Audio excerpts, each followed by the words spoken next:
ሰላም ወደ አድማጮቻችን፣ ይህ ያያ ስፖርት ነው። አድማጮቻችን በዛሬው ፕሮግራማችን ስለ ማንቸስተር ዩናይትድ እና ስለ አርሰናል የተለያዩ መረጃዎችን ማቀርብላችሁ ይሆናል። ወደ አድማጮቻችን የመጀመሪያው መረጃችን የሚሆነው ዩናይትድ ቤት እንሄድና ክርስቲያን ኦርዞካ አዲሱ የዩናይትድ ተጫዋች እንደሚሆን እንግዲህ የሚጠበቅ ነበር። ይህ በጥር የዝውውር መስኮት የተጠናቀቀ ነበር። አሁን በይፋ የዩናይትድ ተጫዋች ይሆናል። የአማካይ መስመሩ ላይ እንግዲህ ቀጣዩ የካዝሜሮ ተተኪ ይሆናል ለቀጣዩ አመታቶች ማለት ነው። ይህ ኮሎምቢያዊ የአማካይ መስመር ተጫዋች በብዙ የሚጠበቅ ተጫዋች ነው። በተለያየ መንገድ መሰለፍ፣ መጫወት፣ ፐርፎርም ማድረግ የሚችል ተጫዋች እንደሆነ የሚጠበቅ ነው የሚሆነው። ሌላኛው ውድ አድማጮቻችን እንግዲህ ስለ ኦርዞካ ባለፉት ፕሮግራሞቻችን ለብቻው ይህንን ተጫዋች በሚመለከት የተለያዩ ፕሮግራሞችን ሰርቻለሁ። ያንን ተመልሻችሁ ማዳመጥ የምትችሉ ነው የሚሆኑት። ክርስቲያን ካሚያሎ ኦርዞካ ይባላል። ይህ ተጫዋች ኮሎምቢያዊ ሲሆን በአማካይ መስመሩ ላይ በጣም ጠንካራ የሆነ አመራር ብቃት ያለው ተጫዋች ነው። ነገር ግን ዩናይትዶች ባለፉት ዓመታቶች የተለያዩ ታዳጊዎችን አመጥተዋል። እነዚህ ታዳጊዎች ውጤታማ ሆነዋል ወይ ነው ትልቁ ጥያቄዎች የሚሆኑት። የዲያጎ ሊዮን ሌላኛው ዝውውር ነው። እንግዲህ ከመጡት ውስጥ ኤደን ሄቨን ብቻ ነው ከአርሰናል የመጣው ውጤታማ ሆኖ የታየው። የማቲያስ ፈርናንዴዝ ዝውውርም በዚህ ፕሮግራማችን እናወራለን። ጆሹዋ ቺፖንግ እና ቸልሲን በሚገባ እናነሳለን። ይህ ተጫዋች በፕሪሚየር ሊጉ የሚገኙ ቡድኖች በጠቅላላ በእሱ ላይ ፍላጎት አላቸው። የላቪያን ጉዳይ እናነሳለን። ተወሲንንም በዚሁ የምናየው ይሆናል። ውድ አድማጮቻችን ታዲያ እናንተ እነዚህን መረጃዎች እንዲደርሷችሁ ከፈለጋችሁ ያያ ስፖርትን ላይክ፣ ሼር፣ ኮሜንት፣ ሰብስክራይብ ማድረጋችሁን አትርሱ። እናንተ ላይክ፣ ሼር፣ ኮሜንት፣ ሰብስክራይብ ብዙዎቹ ጋር እንደርስ የሚያግዘን ይሆናል። አድማጮቻችን በመጀመሪያው መረጃችን እንጀምርና ዩናይትድ ቤት ስለ ኦርዞካ እናነሳለን። ኦርዞካ ዩናይትዶች በ17 ዓመት በታች የዓለም ዋንጫ ላይ ነው ያዩት። በጣም ጥሩ ብቃታቸውን ካሳዩ ተጫዋቾች ውስጥ አንዱ ነበር። በተለይ በአመራር ብቃቱ፣ ኳሶችን ሪከቨር በማድረግ ብቃቱ፣ የአካል ወይም ደግሞ ይሄ የፊዚካሊ በጣም ጠንካራ የሚሆን ለፕሪሚየር ሊጉ ዝግጁ የሚመስል ነው። ነገር ግን ልምድ፣ ከዛ ውጭ ደግሞ ከደቡብ አሜሪካ በቀጥታ በእንግሊዝ ፕሪሚየር ሊግ ውጤታማ የመሆን እድሉን ይጠበቅበታል። ሌላኛው በጣም በብዙዎቹ የሚደነቀው የዚህ ተጫዋች ፐርፎርማንስ በምንድን ደረጃ ነው ብትሉኝ አንደኛው የካይሴዶ ተተኪ ይሆናል የሚል ነው። ካይሴዶም ደቡብ አሜሪካ ዩናይትዶች የመጀመሪያ የማስፈረም እድል ነበራቸው። ያንን ስህተት መስራታቸው ነው። በኋላ 4.5 ሚሊዮን ፓውንድ ነበር ዩናይትድ። ነገር ግን ወደ ብራይተን አቀና። አሁን በቸልሲ ቤት ምን አይነት ጥሩ አማካኝ እንደሆነ ታይቷል። ታዲያ እንደዚህ አይነት የምልመላ ክፍሎች ቸልሲም በእንደዚህ አይነት በምልመላ ሁኔታዎች ውስጥ ጥሩ የሚባል ቡድን ነው። ታዲያ ዩናይትዶች አሁን የቸልሲን ስታይል በሚመስል ሁኔታ ኦርዞካን ለማስፈረም ችሏል። ይህ ተጫዋች እንግዲህ በኮሎምቢያ ከ17 ዓመት በታች ቡድን ውስጥ እንግዲህ አምበል ነበር። በዓለም ዋንጫ 17 ዓመት በታች ቡድን ውስጥ አምበል ነበር። በጣም ጥሩ ፐርፎርማንስ ያለው ተጫዋች ሆኖ መነሳት የሚጠበቅበት ነው። ሌላኛው ወደ አድማቻችን ማንቸስተር ዩናይትድ በ6 ቁጥር ቦታ ማንን ያስፈርማል የሚለው ትልቁ ጥያቄ እንደሆነ ይታወቃል። አሁን ቸልሲ፣ ማንቸስተር ዩናይትድ ማቲያስ ፈርናንዴዝን እንዲሁም አርሰናልን ጨምሮ የዚህ ተጫዋች ፈላጊ ናቸው። ታዲያ በዚህ ተጫዋች ጉዳይ እንግዲህ ማቲያስ ፈርናንዴዝ በዝውውር መስኮቱ ላይ አንዱና ውዱ ተጫዋች ይሆናል ተብሎ ይጠበቃል። ነገር ግን እንግዲህ እንደ ቤን ጃኮብስ ዘገባ ከሆነ 38 ሚሊዮን ፓውንድ ሲደመር 4 ሚሊዮን ፓውንድ ነበር በባለፈው የዝውውር መስኮት የወጣበት የነበረው። ወደ 43 ሚሊዮን ፓውንድ ነበር። አሁን ወደ 80 ሚሊዮን ፓውንድ ዌስትሃሞች ይፈልጋሉ። ነገር ግን ይህንን የሚያነሱት በፒኤስጂ፣ በአርሰናል፣ በቸልሲ የሚመጣውን ጥያቄ ነው። ቸልሲዎች የኤንዞ ፈርናንዴዝን በሚገባ ለመተካት ነው የዚህ ተጫዋችን ምርጫቸው ያደረጉት። ነገር ግን ያንን ያደርጋሉ ተብሎ የሚጠበቅበት እድል ይኖራል ወይ? ትልቁ ሁኔታ ነው የሚሆነው። አጠቃላይ ግን የማቲያስ ፈርናንዴዝ ዝውውር በሚቀጥሉት ጊዜያቶች አንዱ በጥሩም በመጥፎም ሊነሳ የሚችል ይሆናል ተብሎ ይታሰባል። በተለይ ዩናይትዶች ከኤደርሰን በመቀጠል በዚህ ተጫዋች ላይ ትልቁን ስራ ሰርተዋል።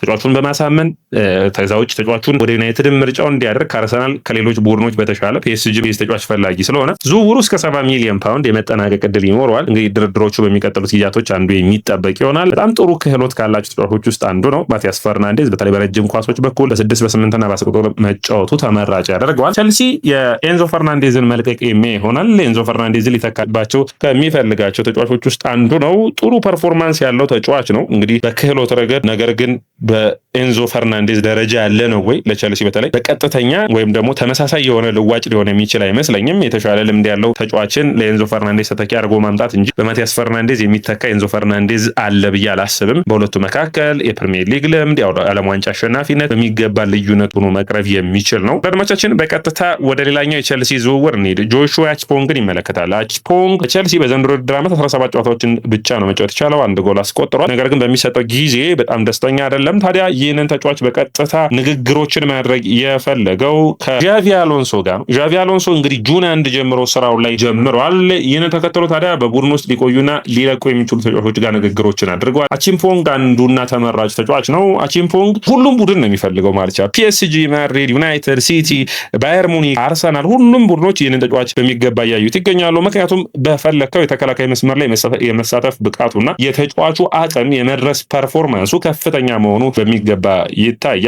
ነገር ግን ይህ ተጫዋች በቀጥታ የዩናይትድ ፈራሚ ቸልሲ ቤት ይቆያል ወይ የሚለው እንግዲህ ትልቁ ጥያቄ ነው የሚሆነው። ይህ ተጫዋች ጥሩ ፐርፎርማንስ እንዳለው ማንም የሚክደው አይደለም። ነገር ግን ማን የእድል ይሰጠዋልና ፐርፎርማንስ ያደርጋል ነው እንግዲህ በሶስት ተከላካዮች ዣቪ አሎንሶ ስር የሚጫወት ቡድን ካለ ይህ ተጫዋች የተሻለ የመጫወቻ ጊዜ ነው የሚያገኝ ይሆናል። የተሻለ ፐርፎርም ማድረግም የሚችል ይሆናል ተብሎ የሚገመት ነው የሚሆነው። አድማቻችን ሌላኛው መረጃችን የሚሆነው ቸልሲና እንዲሁም ማንቸስተር ዩናይትድ በሊዩሳል ዝውውር ጉዳይ ሌላኛው የሚፎካከሩበት ተጫዋች ይሆናል። ቸልሲ የቀድሞ የስኳዱ ተጫዋች ነው። ነገር ግን ማንቸስተር ዩናይትድ ቀጥተኛ የሆነ የመጀመሪያ ዝውውር ኢላማው አድርጎታል። በተለይ ክሪስቶፈር ቪቬል በቸልሲ ቤት እያሉ ነው ይህንን ተጫዋች መልመለው ለቸልሲ ያመጡት። ነገር ግን በጊዜው ሊዩስ ሃል ቸልሲን ለቆ ኒውካስትል አቅንቷል። ሙሉ ቤተሰቦቹ የኒውካስትል ደጋፊዎች ናቸው። ኒውካስትልን የሚወዱ ናቸው። በኒውካስትል ነው ያደገው። ስለዚህ የኒውካስትል ተቀዳሚ ተመራጩ ቦታው ነው የሚሆነው። ነገር ግን ይህ ተጫዋች የመለቀቅ ዕድልም እንደሚኖረው ይጠበቃል። ነገር ግን ኒውካስትል ይህንን ተጫዋች ለመልቀቅ እስከ 70 ሚሊዮን ፓውንድ የማቅረብ ፍላጎትና የማቅረብ ጥያቄ ላለው ቡድን የሚለቀው ነው የሚሆነው። አድማቻችን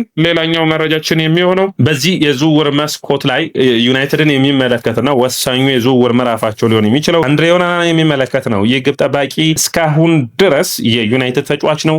በዩናይትድ በይፋ ተመልሷል። ሰኔ ወር መጀመሩን ተከትሎ ዩናይትድ ቤት ምን አይነት ብቃቱን ያሳያል ትልቁ ጥያቄ የሚሆንም። ስትራስበን ስፖርት ግን ቀጣዩ ዓመት በውሰት ማስፈረም ይፈልጋሉ። ይህ ትልቅ ውሳኔ የሚጠይቅ ነው የሚሆነው ለዩናይትድ ደጋፊዎች። ምክንያቱም ኦናና ሴላሚንስ ያሳየውን ድንቅ ብቃት በማንቸስተር ዩናይትድ ቤት ምን ያክል ልዩነት እንዳላቸው በይፋ ያሳየ ተጫዋች መሆኑ መረሳት የለበትም። ሌላኛው መረጃችን የሚሆነው ቸልሲ ቤት ባሉት መረጃዎች ልንቀጥል። ቸልሲ አንደኛው እንግዲህ አንጀሎ ስቲላን ይፈልጋል። አንጀሎ ስቲላ በጣም ከሚደነቁ የአማካይ መስመር ተጫዋቾች ውስጥ አንዱ ነው። በተለይ በስቱትጋርት ጥሩ ፐርፎርማንሳቸውን ካሳዩ ተጫዋቾች ውስጥ አንዱ ነው። አንጀሎ ስቲላ 25 ዓመቱ ላይ ይገኛል። ቸልሲ ታዲያ ባለፉት ጊዜያቶች መልማዮቹን ልኮ አይቷል። 25 ዓመቱ ላይ የሚገኘው በጣም ጥሩ የሆነ ከባየር ሙኒክ ከተማ በታዳጊ እድሜው ከባየር ሙኒክ ነው የወጣው። ኳስ የማንበብ አቅሙ፣ ድሎችን የሚፈጥርበት መንገድ በጣም ጥሩ የሚባል ነው። ነገር ግን ቸልሲ በቀጥታ ዋነኛ ምላሽ ይሆናል ወይ ትልቁ ጥያቄ ነው የሚሆነው። ቸልሲ ለሮሚዮ ላቪያ የቀረበለትን ጥያቄ ለመስማት ምንም አይነት ፍቃድ የለውም። ቸልሲ ቤት ሳንወጣ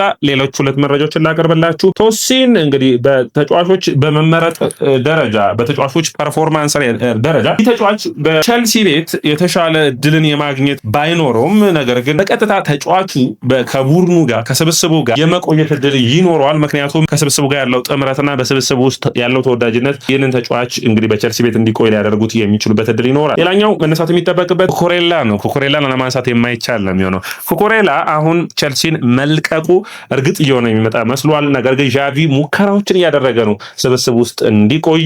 በሚቀጥሉት ጊዜያቶች እንግዲህ አንዱ ልናውቀው የምንችለው ባርሴሎና ያለበለዚያ አትሌቲኮ ማድሪድ ወይስ ሪያል ማድሪድ በዚህ ዝውውር ጉዳይ ይሳተፋሉ የሚል ነው። እንግዲህ ባርሴሎና ኩንዴና ባልዴን ከነዚህ ከስብስቡ ሊለቅ ያስባል። ታዲያ አንዱ ባልዴን ሊሸፍንለት የሚችለው ኩኩሬላ ይሆናል ብለው ያስባሉ።